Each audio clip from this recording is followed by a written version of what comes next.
এ সমস্ত ঘরের নিচে যে জুলুম হয়তো তার প্রমাণ আজকে পেয়েছে ধানমন্ডির এই 32 নম্বরে মাটির নিচে আয়না ঘর। সব সাংবাদিকরা যে ভিডিও করে দেখাচ্ছে 6 তলা নিচে আর ওপরে 6 তলা, মাটির নিচে 6 তলা কি করবেন আপনি? যে দেখে ওনারা সব ছোট ছোট ঘর। তার মানে এই জুলাই আগস্টের বিপ্লব যদি সফল না হতো, যারা এগুলো ঘাড়ে নিয়েছিল, মাথায় নিয়েছিল, এগুলো সব নিয়ে ওই জায়গায় বন্দী করে রাখতো। আল্লাহ পাক বলেন এদের এই জুলুমের কারণে এদের বাড়ি ঘর পর্যন্ত আজ জনশূন্য পরিত্যক্ত করে দিয়েছি। এ পর্যন্ত ছিল ওদের ব্যাপার, এর পরের অংশটা আল্লাহ আমাদের জন্য দিয়েছেন। এটা আর বলার দরকার নেই। এটা বললে যদি আমার গায়ে আবার চলে আসে, ইন্না ফি যালিকা লায়াতাল লিকাউমিন ইয়ালামুন। যেহেতু মাদ্রাসাটা এখানে আয়াতে 2টা তাকিদ আছে, ইন্না আছে আর লাম আছে। আল্লাহ বলেন অবশ্যই এর ভেতরে শিক্ষা আছে যারা জ্ঞানী সম্প্রদায় তাদের জন্যে। সুতরাং আমরা জ্ঞানী যারা, তাদের জন্য এখানে শিক্ষা কি? জালেমদের এত বড় শিকড় যদি আল্লাহ কেটে ফেলতে পারে, আপনি চিন্তা করতে পারেন ওদের শিকড় কত নিচে ছিল। বেশিরভাগ জালেমদের বাড়ির নিচে আপনি আয়না ঘর পাবেন, টর্চার সেল পাবেন। আমার কুষ্টিয়ার হানিফের বাড়ি, ওখান থেকে জুলুমের সবগুলো সাপ্লাই আসতো। কি করে কার জমি দখল হবে, কাকে সকালে মামলা দেওয়া হবে, কাকে মিথ্যা সাক্ষী দেওয়া হবে, সব ওখান থেকে দুর্বিসন্ধি করত। আর সকালবেলা ওগুলো সব প্র্যাকটিক্যাল কাজ করে বেড়াতো। আল্লাহ বলেন ওই জালেমদের জুলুমের জায়গাগুলো আমি আল্লাহ পরিত্যক্ত করে দিয়েছি। এই জন্য অনেকে এখন আওয়াজ তুলেছে ধানমন্ডির এই জায়গাটা যেহেতু আসল জায়গা, এখান থেকে সারা দেশে জুলুমের সাপ্লাই হতো। আর নতুন করে যেহেতু আয়না ঘরের খোঁজও পাওয়া গেছে, কি হইতো বলেন তো আপনি যদি টিকে থাকতো জালেম? এই জন্য দল মত নির্বিশেষে দেশের সবাই এখন আওয়াজ তুলছে এই বাড়িটা যেন সামনে হয় কোনো মন্দির বানানো হয়। কেউ কেউ বলছে না মসজিদ বানান, অধিকাংশ মানুষ বলে না মন্দির মসজিদ বানানো যাবে না, টয়লেট বানিয়ে দেন। আমার মনে হয় এইটাই দরকার। কারণ আবু সাহেলের বাড়ি যদি টয়লেট হতে পারে সে মরে যাওয়ার পর, তাহলে পৃথিবীর জালেমদের বাড়ি কেন টয়লেট হবে না? আবু সাহেলের বাড়ি ইন্টারন্যাশনাল টয়লেট, আর এটা বানান আপনি জাতীয় টয়লেট। বাংলাদেশের বিভিন্ন মানুষ ওই জাদুঘর দেখতে যাবে, যে দেখবে আয়রে আল্লাহ এখান থেকে জুলুম হতো, এখান থেকেই মানুষ কিভাবে হত্যা করা হবে সেই পরামর্শ আসতো। তাহলে আমাদের শিক্ষা আয়াত থেকে, ইউনিয়ন থেকে সংসদ পর্যন্ত জালেমদের লোক সব সাজানো ছিল। কথা বলেন না কেন? তাও একেবারে স্তরে স্তরে স্তরে। জালেমদের এত কিছু যদি আল্লাহ সব ধ্বংস করে দিতে পারেন, আগামীতে যারা চেয়ারে বসবেন তারাও যদি জুলুম করেন জনগণের উপরে, আল্লাহর কসম 5 বছর পরে আপনার বাড়িও শ্মশান হয়ে যাবে। এই জন্য সাবধান হব আমরা। যারাই সামনে আসবেন তারা যেন জনগণের সেবক হয়, শাসক না হয়ে। কি কথা বলছেন এখন? যারা এই স্লোগান দিয়ে কাজ করতে পারবে যে আমরা সামনে আসলে শাসক হব না সেবক হব, তাদেরকে দেওয়া লাগবে। আর যারা এখনই শাসক হওয়ার পায়তারা করছেন সেবক না হয়ে, সেবক হলে কোনো মানুষ চাঁদাবাজি করে? বলেন। জেলখানায় 3টা বছর দেখতাম যারা সেবক, তারা কত সুন্দর ব্যবহার করতো। এসে সেবকতে সেবকই, তারা সেবা করে, এই জন্য তাদের নাম সেবক দেওয়া হয়। মহিলা কারাগারে যারা সেবিকা, আর আমাদের পুরুষ কারাগারে এরা সেবক। হাসপাতালে যারা সেবা সেবিকা দেখবেন যারা নার্স, এই কথা বলেন না কেন? এরা খেদমত করে, সেবা করে, এই জন্যই সেবক সেবিকা নামই হয়ে গেছে।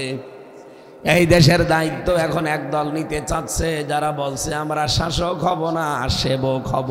আছে না? কিন্তু কিছু মানুষ দেখছে না সেবক না, ওরা অলরেডি হায়নার মতো আচরণ আরম্ভ করে দিয়েছে। তারা থামবেন, তারা থামবেন। আপনি কায়কোবাদের বক্তব্য আমি ভিডিও 5 মিনিট একাধারে শুনেছি। লোকটা পাগল হয়ে গেছে। প্রবাস জীবনে থাকা কি কষ্ট এই লোকটা জানে। সর্বোচ্চ যিনি আছেন আপনাদের দলের তারেক জিয়া পর্যন্ত জানে যে প্রবাসে থাকা কি ঝামেলা। নিজের আপনজন আত্মীয় স্বজন সব কিছু বাদ দিয়ে দূর দেশে পড়ে থাকা। হজে যে মাত্র কয়দিন থাকি তাই আমার মন ঠিকতে চায় না। কয়দিন আগে মালয়েশিয়া মাত্র 10 দিন, তাই মন কত শক্ত করে বেঁধে রাখলাম। সিঙ্গাপুরে মাত্র 3 দিন, 3 দিনেই মনে হচ্ছে অতিষ্ঠ হয়ে গেছি, কখন বাড়ি যাব। আর আপনাদের নেতা, আমাদের অনেকের নেতা আজ বসে আছে, কেউ কেউ 10 বছর 15 বছর 17 বছর দেশে আসতে পারে না। তারা এই জন্য চেষ্টা চালাচ্ছে যেন সামনে আমরা এসে জনগণের সেবক হতে পারি। সুবহানাল্লাহ বলতে পারেন না?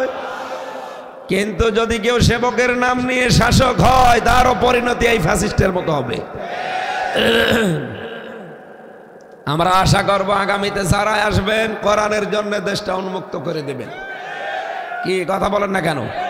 এর শিক্ষা, এর প্রসার, এর প্রচার এটা কায়েম করা এই দেশে যেন সহজ হয়ে যায়, সেই ব্যবস্থা যারা করবে এদেশের মুসলমান তাদের পক্ষে আছে।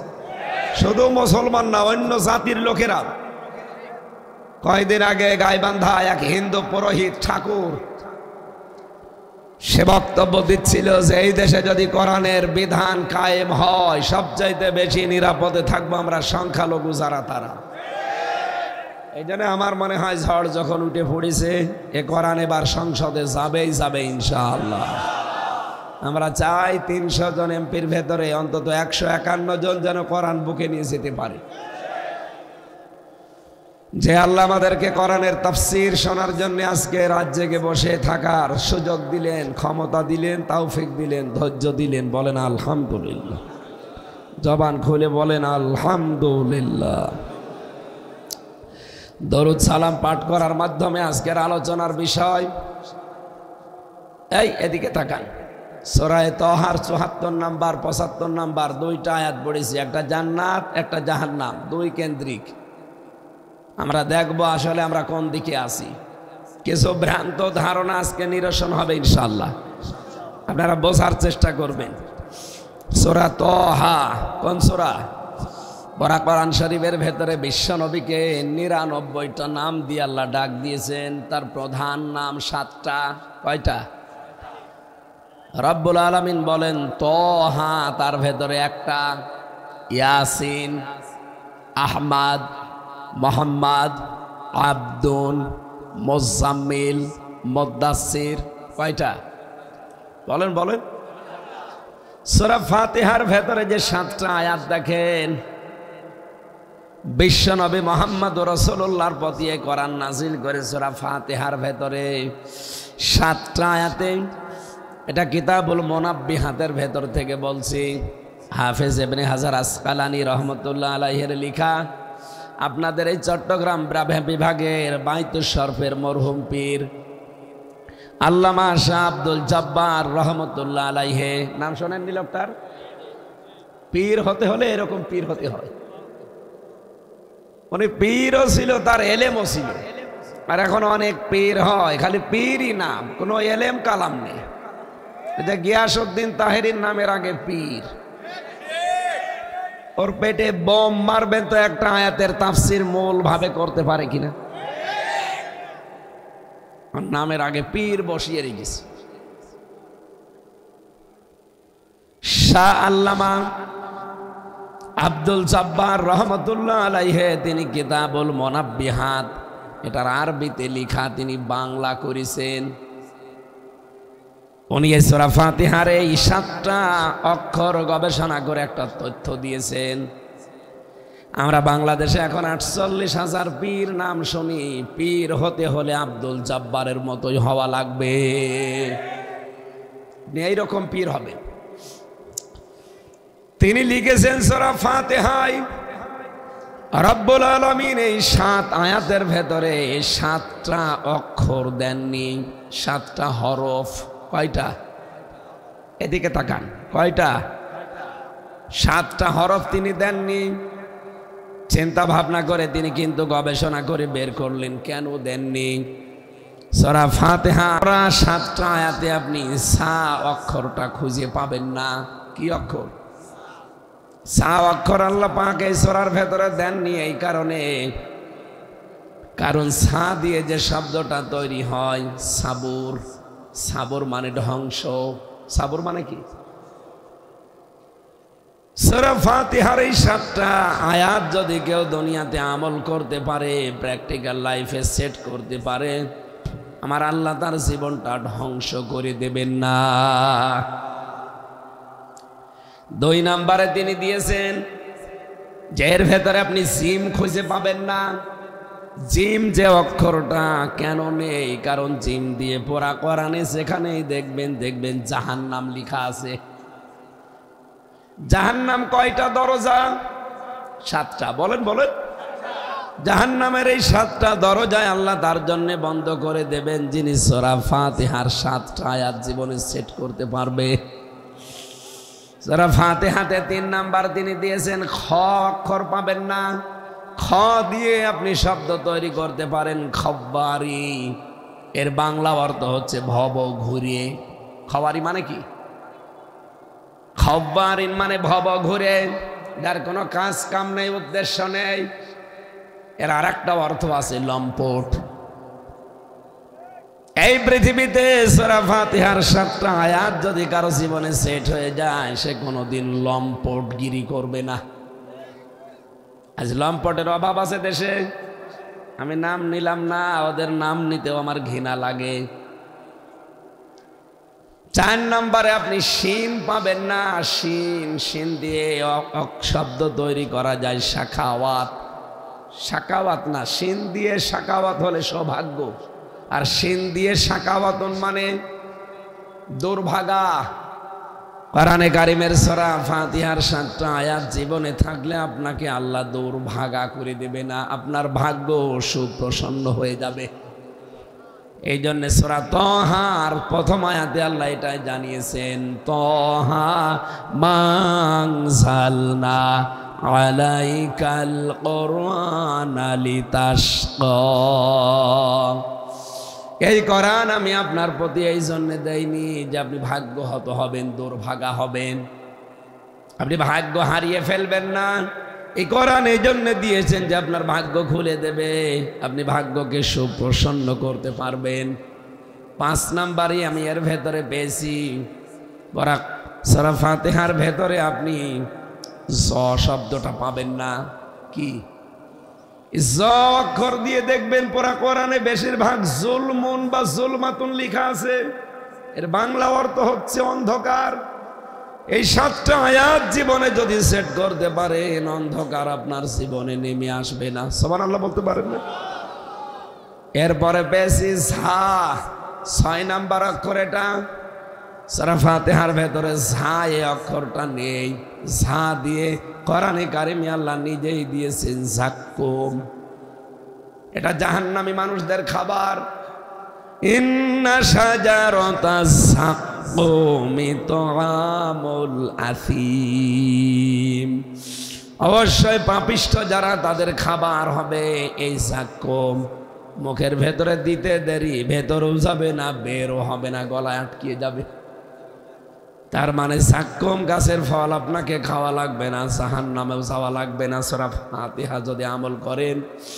সর্বশেষ 7 নাম্বার অক্ষর আপনি পাবেন না ফা। কি বললাম? ফা দিয়ে ফিরাকুন মানে বিচ্ছেদ। এই কোরআনের সাথে যদি সত্যি আপনার সূরা ফাতিহার সম্পর্ক আপনার জীবনে থাকে, আল্লাহ আপনার থেকে আপনার সন্তানাদি, আপনার আত্মীয় স্বজন, আপনার জনগণ, এমনকি আপনার এই দেশে যা করেছেন তার থেকে আপনাকে আল্লাহ বিচ্ছেদ করবে না। আজ হাসিনাকে আল্লাহ বিচ্ছেদ করে দিয়েছে, তার সন্তানাদি, তার সম্পদাদি, তার দলের লোক, তার দেশের লোক। এই কথা বলছেন না কেন? এমন একটা মানুষের সাথে সম্পর্ক করে এখন আছে যার সাথে বিয়ে পোষাও জায়েজ নেই। বিয়ে করা জায়েজ আছে লোকটার সাথে? বিয়ে যদি করতে চাই তাহলে দাদার শেষ বয়স আবার মুসলমানি দেওয়া লাগবে। আর এখন যে বয়স ও দাদার মুসলমানই দেবেন জিনিস খুঁজে পাবেন, আর এই বয়সে আপনি হাজাম পাবেন কোথায়? ও বুড়ো হাজাম ছাড়া কেউ কাটতে পারবে? আর কেউ তো চোখ খুলে কাটা যাবে না, কারণ ও পাকা মোটা। কাটতে গেলে এখন চোখ বন্ধ করে কাটা লাগবে, শেষে দেখা যাচ্ছে আগা কাটতে যে গোড়া কেটে পাবে।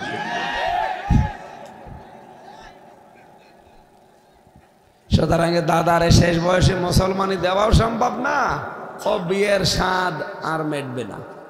সুতরাং যারা এই স্লোগান বেঁধেছেন, এই স্লোগান বন্ধ করেন। মোদির বউ নাই, এটা আর বলা যাবে না। শেখ হাসিনার জামাই নাই, না এটা বলা যাবে না ভাই, কারণ এর সাথে কিয়ামতের আগে বিয়ে হবে না। এখন বিয়ে হতে হলে শর্ত দুইটা, কালেমা পড়া লাগবে, মুসলমানি দেওয়া লাগবে। এটাকে আমি বানালাম। সারা বাকারা 2 নম্বর পারা 14 নম্বর পৃষ্ঠার 4 নম্বর লাইনের, এটা 221 নম্বর আয়াতের মাঝের অংশে আছে। নিয়ে আসেন কোরআন শরীফ। এইতে জিজ্ঞাসা করেন, ওয়ালা তুনকিহুল মুশরিকিনা হাত্তা ইউমিনু, যতক্ষণ মুশরিক পুরুষ ঈমান না আনবে, মুসলমানি না দেবে, মুসলমান না হবে, ওর সাথে কোনো মুমিনা নারীর বিয়ে করা জায়েজ নেই। আমাদেরটা যাই হোক, অন্তত মিথ্যা কথা মতো যাই বলে, কিন্তু সে তো একটা হাজি নাকি, কথা বলে না কেন? সে একটা মুসলমান হাজি না? যদিও তার হজের একটা কথাও সে ঠিক রাখে নাই, কারণ হজে যে মানুষ প্রথমেই বলে ইন্নাল হামদা, যত প্রশংসা করি আজকে থেকে সব তোমার করব, হে আল্লাহ আমি কথা দিয়ে গেলাম, অথচ বাংলাদেশে এসে যত প্রশংসা সব বাবার প্রশংসা। তার মানে তার নিজের কথাই ঠিক নেই। এ কথা বলে না কেন? 2 নম্বরে বলা হয় অন্যায়মাতা লাকা, যত নিয়ামত আমাকে দিয়েছে সব তোমার জন্য ব্যয় করব, অথচ ক্ষমতা আল্লাহর নিয়ামত না? এই কথা বলে না কেন? এই নিয়ামত বেশে আল্লাহর আইনগুলো আরো তুলে দেওয়ার চেষ্টা চালিয়েছে। 3 নম্বরে বলা লাগে কেবল মুলকা লাকা, আমি যদি রাজ্য রাজনীতি দেশে যেয়ে করি তোমার জন্য করব, আর এসে আরো আল্লাহর রাজনীতি বন্ধ করে দেয়। শেষে বলা হয় লা শারিকা লাকা লাব্বাইক, হে আল্লাহ আমি চলে যাচ্ছি, কিন্তু আমি মুশরিক না, তুমি আমার নামটা একটু হাজিরা খাতায় লিখে নিও। অথচ এসে শিরিকের যত কাজ সব আগে আগে করে। হাজার হাজার কোটি টাকা দিয়ে যে শিরিক করেছিলেন, কি হলো? প্রিন্সিপালের মাথার উপরেও রেখেছিলেন বাবারে, নিজেরে রেখেছে, এখন 5 তারিখের পরে নামিয়ে আগুন ধরিয়ে দিয়েছে। আর গতকাল রাত থেকে যা ভাঙ্গা আরম্ভ হয়েছে, কোন মূর্তি এই দেশে থাকবে না ইনশাআল্লাহ। এতে যদি আবার ছেলে যাওয়া লাগে আমরা যেতে রাজি আছি না। এদেশে কোনো মূর্তি থাকবে না। মূর্তির সংস্কৃতি এটা মুশরিকদের। আমরা কি মুশরিক? হ্যাঁ, হিন্দুরা যদি তাদের মূর্তি বানিয়ে পূজা করে বাড়ির ভেতরে, ঘরের ভেতরে, মন্দিরে, কোনো অসুবিধা নেই, করবে তারা। কিন্তু আমরা মুসলমান দাবি করে কোনো মাথার উপরে মূর্তি দেখতে চাই না। আগামীতে এই দুঃসাহস কেউ দেখাবেন না, তাহলে 5 বছর পরে দেখা যাচ্ছে আপনারটাও আগুন লাগিয়ে জনগণ পুড়িয়ে দেবে। আল্লাহ এত বেশি রেগে যায় শিরিক করলে, জানেন? এই যে এই মানুষটা, কিছু লাগবে না, ইনি যদি এখন বাড়িতে যেয়ে দেখেন ওনার স্ত্রীর কাছে পাশের বাড়ির এক সলিমদ্দি শুয়ে আছে, বউকে জড়িয়ে ধরে, কিছু কিন্তু করেনি, এমনি শুয়ে আছে, উনি মানবে? আমি মানবো? বাড়িতে ঢুকে যদি দেখি পাশের বাড়ির সলিমদ্দির সাথে শুয়ে আছে, শুধু একটা লাঠি নিয়ে বউকে না 2 জনকে আদা মারা করে ফেলবো, দরকার মেরে ফেলবো। কিছুই করেনি, শুধু জড়িয়ে শুয়ে আছে, এই দিয়ে যদি আপনার রাগ হয়ে যায়, আল্লাহ বলেন বীর্য থেকে শুরু করে হামজা পর্যন্ত আমি বানিয়েছি, নাকি কারো কোনো অধিকার আছে? কারো অধিকার নেই। হ্যাঁ, মা বাবা শুধু বিছানায় ছিল, এই বাকি যা করেছে বলেন তো কে? বিজ্ঞান এখন জানিয়েছে বাবার এই স্ফলিঙ্গ দিয়ে বের হয়ে যাওয়া এই নাপাক বীর্যটা দিয়ে আল্লাহ 5টা জিনিস তৈরি করে।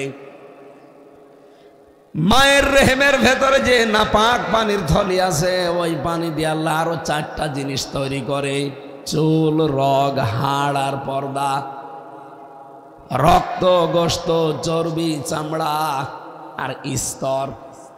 এই 8 চার চার আটটার একটা নয়টা জিনিস যখন এক হয়, রব্বুল আলামিন বলেন আমি নিজে আমার যে রব নামটা নিয়েছি এই কারণে তোকে বানাতে পাঁচটা জিনিস স্পেশাল ভাবে দিয়ে দেই। ওয়াজাআলা লাকুমুস সামআ ওয়াল আবসারা ওয়াল আফইদা ইলা আখিরি আয়া। সূরা নাহাল 14 নম্বর পারার 14 নম্বর পৃষ্ঠার 14 নম্বর লাইনের 13 নম্বর লাইনের 78 নম্বর আয়াতের মাঝের অংশে আছে। আল্লাহ বলেন শ্রবণ শক্তি, দর্শন শক্তি, বাক শক্তি, আকেল শক্তি আর ঘ্রাণ শক্তি, এই পাঁচটা আমি আল্লাহ নিজে দান করেছি।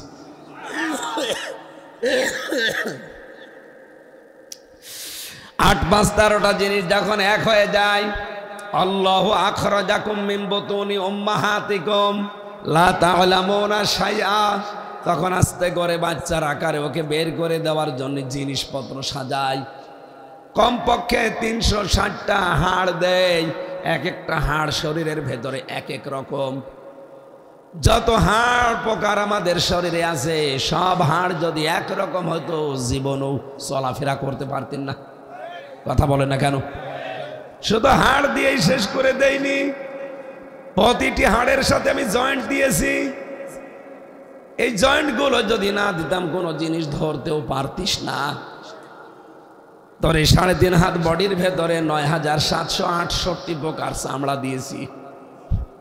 এক এক জায়গার চামড়া এক এক রকম, এক চামড়ার সাথে মেলে না। এমনকি আমার চামড়ার সাথে যদি ভাইয়ের চামড়া আপনি দেখেন মনে হচ্ছে একরকম, ওনার চামড়া কেটে যাক, ফেটে যাক, ছিঁড়ে যাক, আমার চামড়া লাগিয়ে দেবেন পছন্দ ধরবে। কে পরীক্ষা করে দেখেন। ওনার চামড়া যদি কেউ ভালো বানাতে চান তাহলে ডাক্তারদের উচিত হবে ওনার শরীরের এই 9768 প্রকার কোন জায়গার চামড়া কেটে ওখানে লাগানো লাগবে। আপনি কোনোদিন চিন্তা করেছেন কেন আমার চামড়া লাগে না ওনার শরীরে? কেন? কোরআন হাদিসের বর্ণনা এই, এ পৃথিবীর বান্দা বান্দিরা তোর চামড়া এ চামড়ার সাথে মেলে না, আর কিয়ামতের দিন ও তোর বোঝা, পাপের বোঝা বহন করে দেবে। ও বলে আর তুই বিশ্বাস করিস? ও তো একটা ভণ্ড আর তুই পাগল। ও বাংলার মুসলমানেরা, কেউ কারো বোঝা বহন করবে না। ওয়ালা তাসিরু ওয়াসিরাতু বিজরা উখরা, কিয়ামতের দিন যার বোঝা তার বহন করা লাগবে। কথা বলেন ঠিক কিনা? কেউ কারো বোঝা বহন করবে? আরো জোরে বলেন না। সুতরাং যে ভণ্ড পীরগুলো এই কথা ছড়ান যে তোর কোনো চিন্তা নেই, তোর বাবা আছে, ওটা একটা ভণ্ড। কেউ কারো বোঝা বহন করবে না কিয়ামতে। এই জন্য চামড়ার সাথেও চামড়ার মিল নেই। আরো কয়েকটা জিনিস আমি দেখেছি মেলে না, তার ভেতরে হাতের এই আঙ্গুলের ছাপ, এর ভেতরে 153টা রেখা আছে, কিন্তু কারোর সাথে কারো রেখা আজ পর্যন্ত মেলেনি, কিয়ামত পর্যন্ত মিলবেও না। যদি কারোর সাথে কারো রেখা মিলেছে তো কারো জমি জায়গা ঠিক থাকতো, সব জাল দলিল করে নিয়ে নিতাম। আরো একটা আশ্চর্য আমি কয়েকদিন আগে পেয়েছি, এই ছেলে যাওয়ার আগে। আমার শরীরের এই যে বিশেষ করে এই জায়গাটুকু যেখানে 153টা রেখা আছে, এইটা আর এইটা, এই জায়গা থেকে যদি আপনি ছুরি দিয়ে কেটে কেটে সব রেখাগুলো তুলে ফেলেন, দেখবেন কিছুদিন পরে যখন এটা ভালো হয়ে যাবে ওই রেখাগুলো আবার আগে যা ছিল তাই হয়ে যাবে। আমি নিজে এটা প্রমাণ করেছি যে এই জায়গাটা 19 সালে কেটে গিয়েছিল। 20 সালের শেষের দিকে জেলে যাওয়ার আগে একবার আমি পরীক্ষা করেছিলাম, এটা ভালো হয়ে যাওয়ার পর আমি আঙ্গুলের ছাপ জানি 153টার উপরে হয় না। পরবর্তীতে 1.5 বছরের মাথায় দেখলাম আমার আল্লাহ আবার আগেরটা ফিরিয়ে দিয়েছে। 3 নম্বরে আপনি দেখবেন মানুষের ভেতরে 3 নাম্বার যেটা বেশি সেটা হচ্ছে এই যে এই কণ্ঠের স্বর। আমরা যে কথা বলতে পারি, খলাকাল ইনসান আল্লামাহুল বায়ান, মানুষকে আল্লাহ জানিয়েছে যে আমি তোরে বানিয়েছি আর আমি কথা বলা শিখিয়েছি। এজন্য কণ্ঠের ভেতরে 27টা স্তর আছে। একটা কথা তৈরি হওয়ার জন্য 27 জায়গায় ধাক্কা লাগে। এটা তো বিজ্ঞানের কথা। আর কোরআন আর হাদিসের ব্যাখ্যা হচ্ছে প্রতিটি স্তরে একজন করে ফেরেশতা বসে আছে। এর কাছে এর কাছে এর কাছে এভাবে দিতে থাকে। 27 নাম্বার জায়গায় যে কার কথা কণ্ঠের সাথে কোন অবস্থায় দিলে মিলবে, 26 নাম্বার পর্যন্ত ঠিক আছে। 27 নাম্বার জায়গায় ফেরেশতা ওটা ওই রকম করে বের করে দেয়। আমার কথা ওনার কথা যদি সব একরকম করে বের করে দিত, দুনিয়াতে মুসিবতের শেষ থাকতো না। রাত 11টা 11:30টায় যদি বাড়ি যেয়ে বলতাম যে ম্যাডাম দরজা খোলেন, অথচ কণ্ঠ আমার না উনি, বলেন তো ঠিক থাকতো? বাবা শাহজালাল সব হালাল হয়ে যেত। কণ্ঠের সার কারো সাথে আজ পর্যন্ত কারো মেলেনি, কিয়ামত পর্যন্ত এটা মিলবে না। 4 নম্বরে আমার আল্লাহ জানিয়েছেন এই যে জিহ্বা জহব্বার যে স্তর, যে স্বাদ নেই আমরা 1,17,000 এর ভেতরে আমার আল্লাহ আস্বাদন স্তর দিয়েছেন। বিজ্ঞান কোন জায়গায় লিখেছে 1,50,00,000। আর এর ভেতরে স্বাদ নেওয়ার জন্য যে স্তরগুলো আল্লাহ দিয়েছেন জহব্বায়, কমপক্ষে 357 প্রকার খাবারের স্বাদ আপনার এই জহব্বা একবারে নিতে পারে। বাংলাদেশ সহ বিশ্বে যতগুলো দেশে আমি এই ছোট বয়সে গেছি, কোন রেস্তোরাঁ, কোন হোটেলে, কোন বাড়িতে একবারে 357 প্রকার খাবার রান্না হয় আমি পাইনি। আপনি পেয়েছেন? বাংলাদেশের গাজীপুরের নিরিবিলি হোটেল আছে একটা, কাপাসিয়ায়, এখানে সর্বোচ্চ খাবার রান্না হয় 180 প্রকার। এর উপরে আমি আর পাইনি সারা বাংলাদেশে। এইটাই ওরাই কাঁঠালের পাতা, আমের পাতা ভর্তা বানিয়ে বলে এইটাও খাবার। কাঁঠালের পাতা নিয়ে এসে ভর্তা বানাবে, বলে এটা একটা ভর্তা। এ আমের পাতা ভর্তা, কচুর পাতা ভর্তা, এরকম সব মিলে 180। আর আমার জহব্বায় স্বাদ নিতে পারে 357টা স্তর আছে। সুবহানাল্লাহ বলতে পারেন? পৃথিবীর কোন হোটেলে এত প্রকার খাবার বানাবে বলেন? 5 নাম্বারটা বেশি, এই চোখ। এর ভেতরে 5টা জিনিস আল্লাহ সাজিয়েছেন। এর ভেতরে আছে, আপনি দেখবেন, মনি আছে, কর্নিয়া আছে, লেস আছে, লেন্স আছে, ইকুয়াল আছে, ডিপ ইকুয়াল আছে। কিন্তু চোখ আমরা সবাই মনে হয় যে একরকমই দেখতে, না। আমার এক এক রকম চোখ আল্লাহ এক এক রকম করে বানিয়েছে। কারণ এই চোখের সাথে মাথার ভেতরে আল্লাহ 6টা না 7টা জিনিস সাজিয়ে দিয়েছে। ফ্রন্টাল লব আছে, প্যারাইটাল লব আছে, অক্সিপিটাল লব আছে, মোটর কর্টেক্স আছে, সেন্সরি কর্টেক্স আছে, বাক শক্তি আছে। এই 7টা জিনিস পড়া মাথার ভেতরে 1,70,000 তার দেওয়া আছে। এগুলো চোখের সাথে, নাকের সাথে, মুখের সাথে, পুরা শরীরের সাথে আমার আল্লাহ এমনি এমনি দিয়ে রাখে নাই। এই চোখ দিয়ে আপনি যা যাই দেখবেন না কেন, আগে মাথায় খবর হবে, মাথায় থেকে সিদ্ধান্ত আসবে যা, তারপরে আপনাকে ওইটা করতে বলবে। আমি ফ্রন্টাল লবটা মিলিয়েছিলাম কম্পিউটার দিয়ে, মাথার ভেতরে ফ্রন্টাল লব আল্লাহ দিয়েছেন। আমরা যদিও মনে করি দেখি চোখ দিয়ে, কি দিয়ে? চোখের সাথে যে তার দেওয়া আছে, এটা দেখার সঙ্গে সঙ্গে ফ্রন্টাল লবে চলে যায়। ওখান থেকে সিদ্ধান্ত আসে সামনে সাপ, তাড়াতাড়ি লাঠি হাতে নাও, অথবা অ্যাবাউট টার্ন করে দৌড় দাও। এই সিদ্ধান্ত দেয় চোখ না মাথা? বলেন বলেন। বিজ্ঞান এখন জানাচ্ছে এই 1,500 বছর পর যে 1,70,000 যে তারগুলো আল্লাহ দিয়েছেন, একটা তার যদি অকেজ হয়ে যায় মানুষ পাগল হয়ে যাবে। কি নিয়ামত দিয়ে রেখেছেন আপনাকে বলেন? আপনি যে বাড়াবাড়ি করেন, আপনাকে তো টাইট দেওয়ার জন্য আল্লাহর কিচ্ছু লাগবে না, শুধু মাথার এই তার একটু ঢিল করে দেবে। কথা বলে না কেন? এই জন্য নেই থেকে হামসা বানিয়েছে, সরাসরি পুরাটাই কর্তৃত্বকার। বলেন বলেন, আমার উপরে আর কারো কোনো দাবি নেই। মা বাবার দাবি এতটুকু, যারা বিছানায় ছিল, ও বিছানায় না থাকলেও আল্লাহ আমারে বানাতে পারতো। কি বিছানায় না থেকেও বানিয়েছে আল্লাহ আদম আলাইহিস সালামকে, হাওয়া আলাইহিস সালামকে।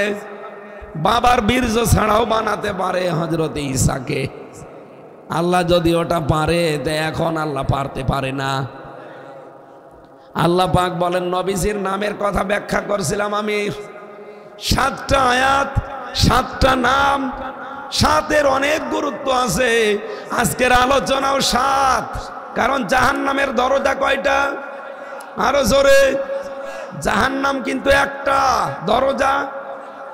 এই যে এখানে যে মাদ্রাসা আছে, মাদ্রাসা কয়টা? দরজা আছে হয়তো 12টা, যে এখানে ফাজেল পর্যন্ত আছে। এই 12টা ক্লাসে 12টা ক্লাসরুম আছে, আলাদা আলাদা আছে না? যে যেই ক্লাসে পড়বে ওই ক্লাসে এসে প্রবেশ করবে। কথা বলেন না কেন? ক্লাস 1-এ যে পড়ে সে ফাজেলে ক্লাস করতে পারবে, আর ওই ক্লাসে তারা ঢুকতে দেবে?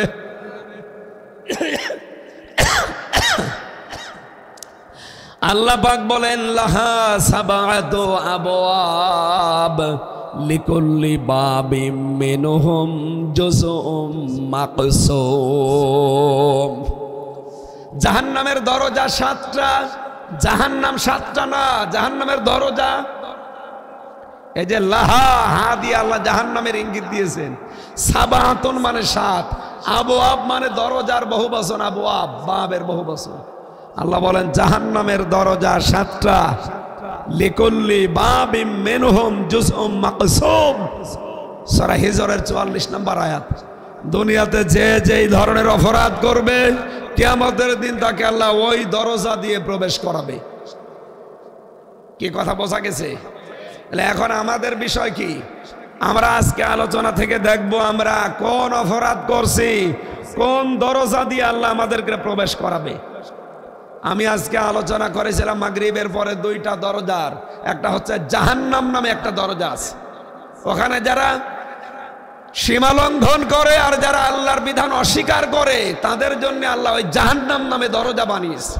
2 নম্বরে বানিয়েছে লাজা। কি বললাম?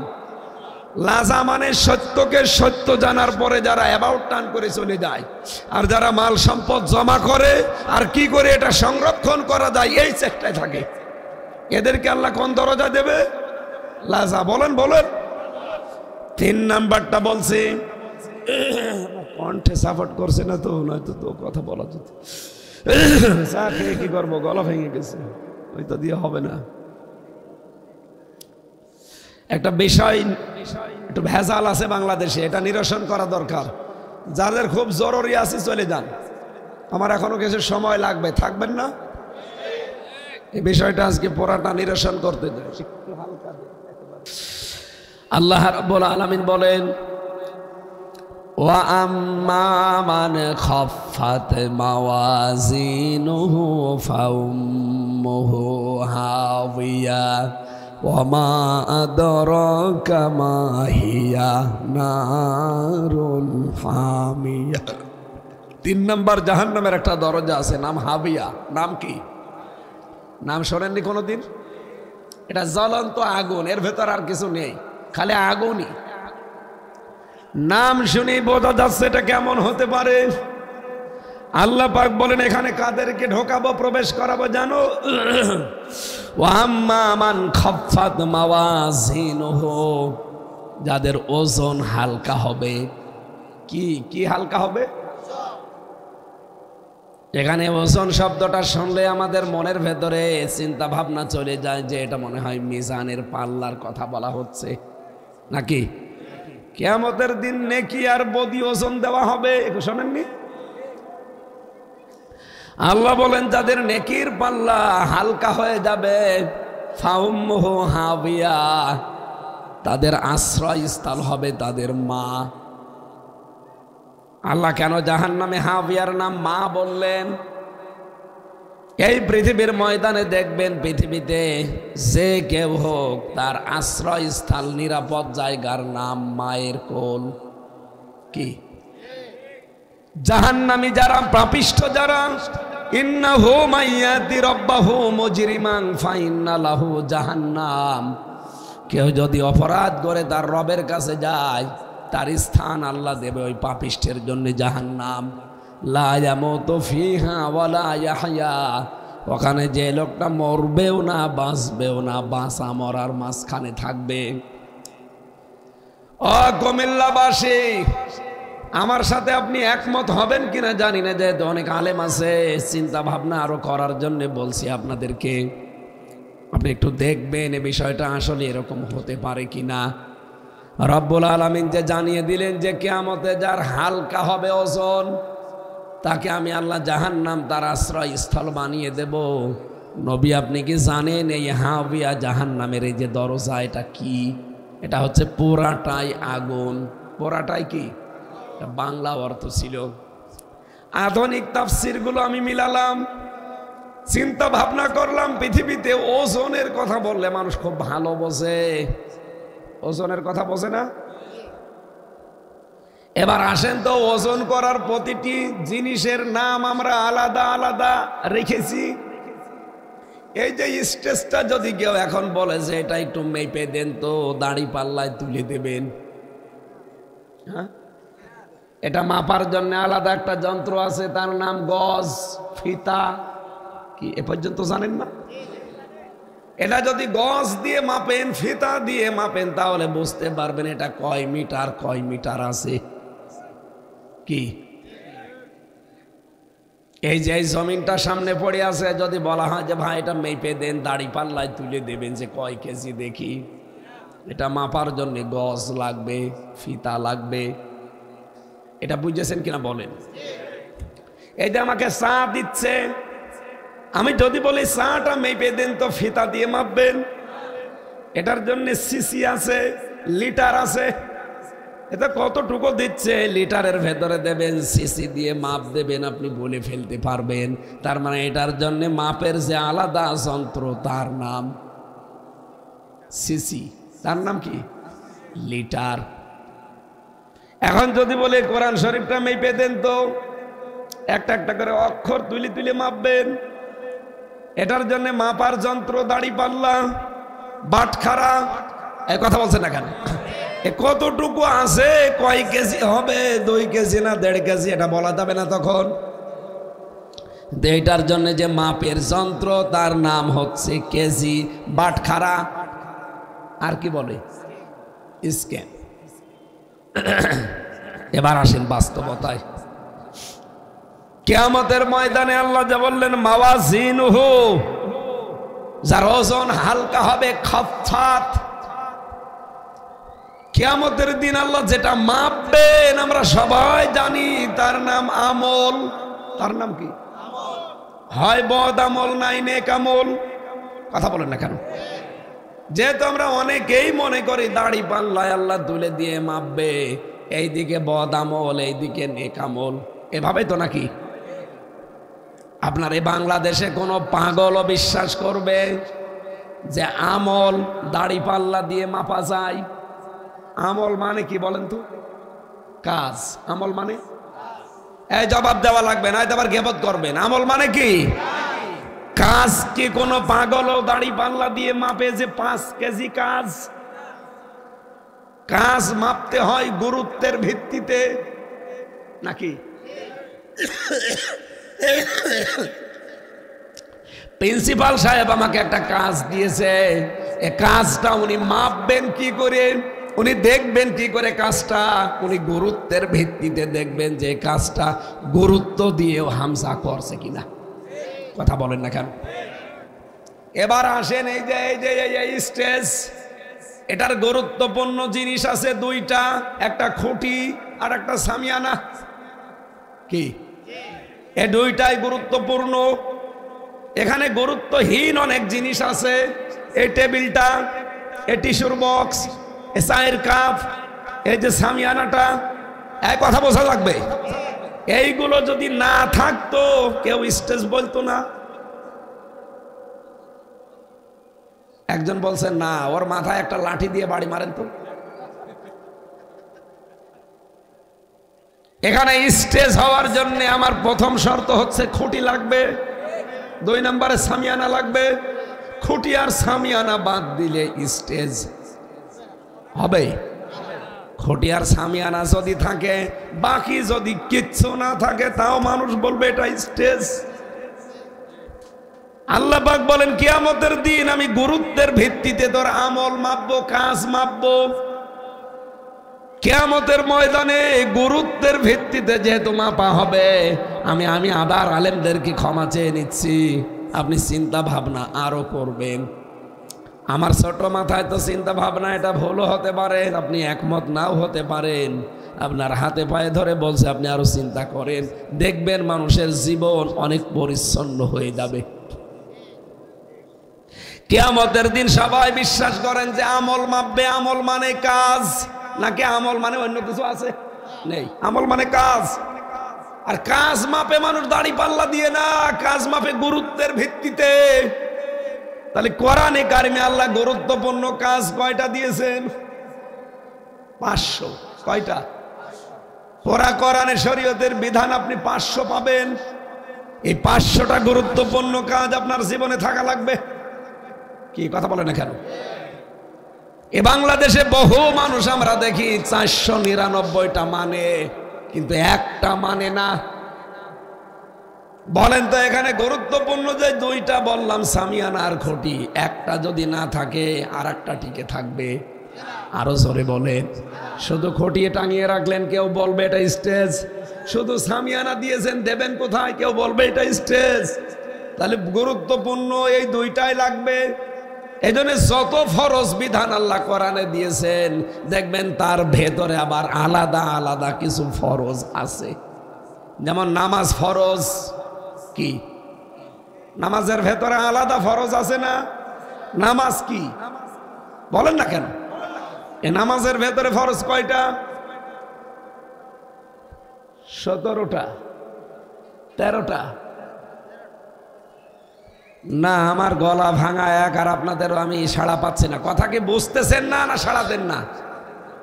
বুঝতেছেন? নামাজের ভেতরে বাইরে ফের ফরজ মিলে কয়টা? 13টা।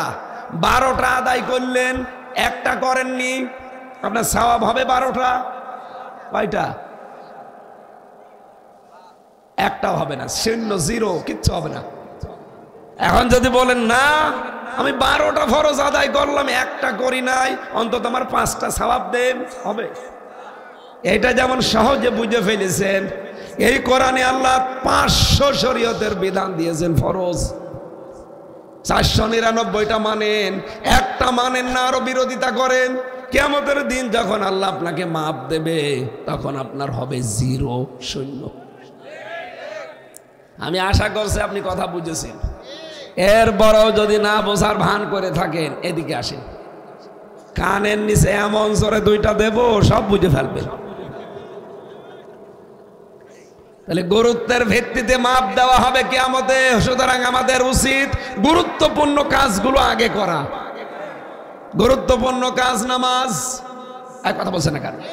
গুরুত্বপূর্ণ কাজ ইলম শিখা, গুরুত্বপূর্ণ কাজ রোজা রাখা, গুরুত্বপূর্ণ কাজ সুদ ছেড়ে দেওয়া, গুরুত্বপূর্ণ কাজ যাকাত দেওয়া, গুরুত্বপূর্ণ কাজ ইসলাম কায়েম করা।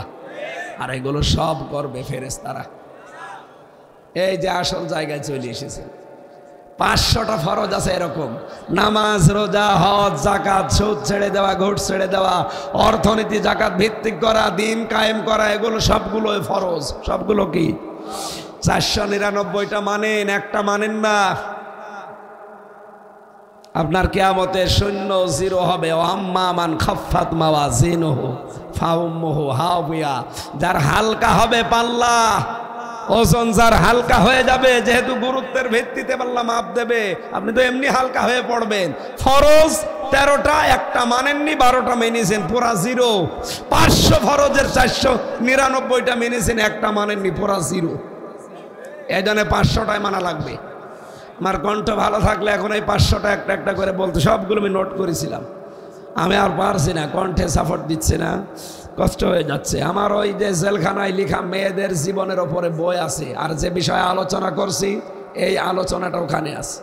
কোন কাজ করলে কোন জাহান্নামের দরজা দিয়ে প্রবেশ করবেন ওখান থেকে একটু নিয়েছেন। মাননীয় উপদেষ্টা আসিফ মাহমুদ সজীব ভইয়া সালাম জানিয়েছে। জুলাই বিপ্লবের সকল আহত নিহত দেয় অবশ্যই দোয়া করব। কুমিল্লার মুরাদনগরের সন্তান আসিফ ভাই না? আলহামদুলিল্লাহ, আল্লাহুম্মা আমিন। লা ইলাহা ইল্লা আনতা সুবহানাকা ইন্নী কুনতু মিনাজ জালিমিন। রব্বুল আলামিন, যেভাবে আরম্ভ করেছিলাম সারা রাত বললেও তোমার বান্দা বান্দিরা চলে যেত না। আমার কণ্ঠ সাপোর্ট দিচ্ছে না। জালেমের বন্দিখানা থেকে যখন মুক্ত জীবনে ফিরিয়েই দিয়েছো, আমার কণ্ঠটাও তুমি ফিরিয়ে দাও। এমন কোনো টর্চার নেই আমার এই শরীরের ওপরে ওরা করে নাই। ওরা পিটিয়ে আমার 11 ঘন্টা দড়ি দিয়ে টাঙিয়ে রেখেছি। আমার শরীরের ক্ষমতার বাইরে চলে গেছে। আল্লাহ স্বাভাবিক হতে এই জন্য সময় লাগছে। মেহেরবানি করে তুমি আমাকে আগের অবস্থায় আবার ফিরিয়ে দাও। আজকের এই বিশাল আয়োজন একটা মাদ্রাসার পক্ষ থেকে 65 বছর চলছে এটা। রব্বুল আলামিন এই মাদ্রাসার দায়িত্বে আছে, সবাইকে মাফ করে দাও। এই মুরাদনগরের মাটির নিচে যত মানুষ শুয়ে আছে কবরগুলো জান্নাত বানিয়ে দাও। আজকের মাহফিলের সভাপতি, প্রধান অতিথি, বিশেষ অতিথি যারা, বিশেষ করে আমার আসিফ মাহমুদ ভাই, তার এই বাংলার যারা স্বাধীনতা অর্জন করে দিল আমাদেরকে, যারা জীবনটা দিয়ে দিল, যারা আহত হয়ে আছে, সবার জন্য দোয়া চেয়েছে। মুসাফির অবস্থায় দোয়া করছি, আল্লাহ তুমি সবার কবরকে জান্নাত বানিয়ে দাও, তাদের শাহাদতের মর্যাদা কবুল করো।